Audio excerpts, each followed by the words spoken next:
Selamat datang pada praktikum kita selanjutnya, yaitu tahapan elektroforesis DNA oleh saya Dr. Rasadatun Abdullah. Pada praktikum kali ini kita akan membahas mengenai teknik untuk memvisualisasikan atau melihat daripada hasil isolasi DNA yang telah kita lakukan sebelumnya. Nah, salah satu cara untuk melihat atau memvisualisasikan hasil dari isolasi DNA kita, apakah hasilnya itu apakah isolasi DNA kita itu murni ataupun terfragmentasi dan sebagainya, selain daripada kita melakukan perhitungan konsentrasi dengan menggunakan alat nanospektrofotometer atau nanodrop, nah kita bisa menggunakan metode gel agarose. Nah, walaupun kita juga menggunakan nanodrop, tapi sangat disarankan juga kita melihat hasil isolasi kita itu atau memvisualisasikannya di gel agarose untuk melihat kemurnian, kemudian apakah masih ada apakah masih banyak terdapat smear, sehingga nanti mungkin akan mempengaruhi kualitas dari DNA yang akan kita gunakan untuk tahapan selanjutnya. Nah, beberapa bahan yang dapat kita gunakan untuk praktikum ini sebetulnya tidak terlalu banyak, yaitu yang pertama ada gel agarose, ya di sini bubuk atau serbuk agarose, kemudian ada buffer TBE 1 kali, ya di sini, dan juga ada hanya itu sebetulnya yang dibutuhkan, buffer TBE 1 kali ya. Jadi kita biasanya sudah disediakan dalam bentuk 50 kali, nanti kita encerkan sampai dengan 1 kali. Nah, pertama kita melakukan penimbangan terhadap bubuk agarose ya yang dihasilkan di sini. Oke. Nah, bubuk itu jumlahnya tergantung daripada konsentrasi agarose yang konsentrasi nanti gel yang kita inginkan. Konsentrasi gel itu nanti terkait dengan porosnya ya, jadi kemampuan DNA nanti berdifusi melalui atau nanti dia bisa berdifusi melalui poros pada gel agarose-nya. Nah, makanya tidak bisa menggunakan sembarang agar ya, harus menggunakan gel agarose. Nah, nggak bisa menggunakan agar-agar bubuk biasa, tidak bisa. Jadi harus menggunakan agarose dengan molecular biology grade. Nah, di sini kita menggunakan oven untuk mendidihkan ya dari gel agarose ini yang tadi sudah kita larutkan ke dalam buffer TBE konsentrasinya 1 kali. Jadi tadi dari stok sebanyak 50 kali kita encerkan.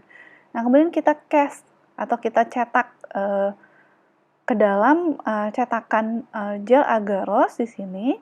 Ya, kemudian di sini setelah kita cetak, nah nanti kita tunggu sekitar 1 jam sampai dengan mengeras sehingga sisirnya itu bisa kita angkat ya. Sisir ini untuk mencetak sumur-sumur, nah yang nanti akan kita masukkan ke dalamnya DNA kita yang sudah diberikan loading dye sebagai pemberat ya ke dalam. Nah, ini kita menggunakan loading dye di sini. Nah, dan juga ada DNA marker. DNA marker ini adalah marker dari DNA. Oke. Nah, kemudian kita lihat di sini ada loading dye. Nah, ya. Dan juga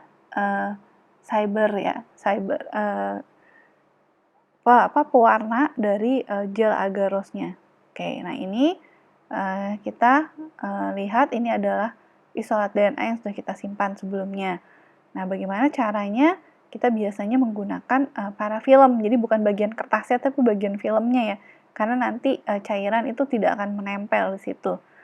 Nah, jadi terus juga biasanya low bind terhadap DNA kita. Nah, selanjutnya kita siapkan di sini parafilmnya. Nah, oke. Nah, selanjutnya kita ambil DNA kita, biasanya kita bisa menggunakan perbandingan DNA itu 5, kemudian menggunakan 3 loading die. Nah, kalau di sini atau saya biasanya sih menggunakan 5 DNA kita, dan kemudian 5 mikroliter DNA kita ditambah dengan 1 mikroliter loading die, tergantung juga konsentrasi loading die yang digunakan di sini ya. Nah, setelah DNA kita diberikan loading die,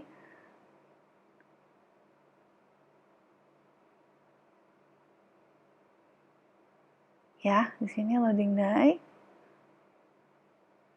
Oke.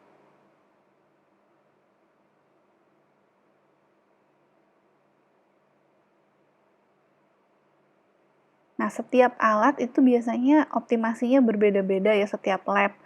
Nah, ada juga yang saya pernah juga di lab yang lain itu 10 yang di running, tergantung sumurnya ya, bisa sampai berapa menampung. Nah, kalau sumurnya kecil-kecil, berarti kita running tidak boleh sampai tumpah, nanti luber ya, mengotori sumur yang di sebelahnya ya, well di sampingnya. Jadi ada yang 5 dengan 1, ada yang 5 dengan 3 loading die-nya, tergantung juga dengan kapasitas muatan dari sumurnya. Kalau di sini kayaknya 6 dan 3 ya. Di sini 6 DNA, 3 loading die, atau 5 DNA, kayaknya sekitar segitu ya. Jadi kita sudah kemudian pipetnya di set sejumlah dari total DNA dan loading die-nya. Oke. Nah,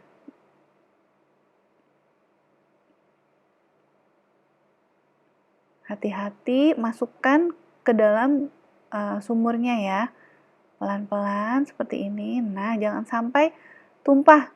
Nah, ini pas pada saat memipet, jangan langsung buru-buru pipetnya dilepas, jadi harus masih ditahan. Karena kalau enggak nanti luber, atau sisanya itu nanti akan ketarik ke atas. Jadi benar-benar pada saat memasukkan DNA campuran kita tadi ke dalam lubang, ke dalam sumur, itu ditahan pipetnya. Oke. Ya. Nah, untuk marker itu tidak perlu diberikan loading die karena sudah biasanya beserta dengan loading die. Nah, itu pun juga harus kita optimasi lagi tergantung alat yang ada di lab kita. Biasanya sih kita juga mengikuti provider. Jadi saran dari pihak penyedia jasa markernya itu berapa yang di running. Misalnya bisa saja 7 sampai dengan 10 mikroliter yang di running di dalam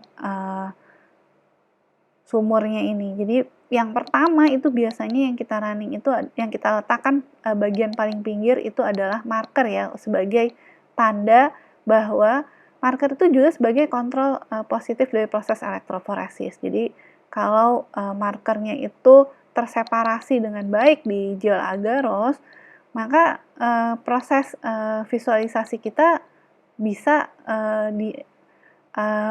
kita bisa kesimpulkan bahwa proses visualisasi kita berjalan dengan baik ya untuk visualisasi DNA kita. Nah, di sini silahkan nanti Anda membaca kembali DNA itu muatannya apa dan dia bergerak dari kutub titik-titik ke kutub titik-titik ya. Jadi yang mana yang anoda, yang mana yang katoda, nanti saya persilahkan Anda semua membaca kembali. Nah, untuk arus dan sebagainya juga Anda saya minta mencari ya literatur mengenai arus yang digunakan. Nah, setelah proses elektroforesis selesai, nah kemudian di sini kita letakkan di atas UV transluminator ya. Nah, ini karena UV jadi tidak bisa kita lihat langsung. Nah, di atas UV, karena tadi sudah diberikan pewarna, maka bisa kita lihat di sini gambarnya berpendar di bawah, di atas diberikan setelah gel agarose tadi diberikan cahaya UV, maka dia akan berpendar. Nah, berpendar atau berfluorescence. Nah, DNA yang berfluorescence ini bisa kita lihat dari bagian yang paling kiri itu ada marker atau penanda DNA. Nah, kemudian ada baris 1, 2, 3, 4. Dari sumur 1, 2, 3, 4 itu adalah hasil daripada isolasi DNA kita yang sudah kita lakukan kemarin ya. Jadi terlihat jelas kita sudah memiliki DNA di sini ya. Jadi terdapat 4 pita DNA yang jelas ya di sini ya, sehingga kita sudah berhasil, bisa disimpulkan berhasil melakukan isolasi DNA. Oke, demikian. Terima kasih banyak. Selamat mengikuti video selanjutnya pada kesempatan yang lain.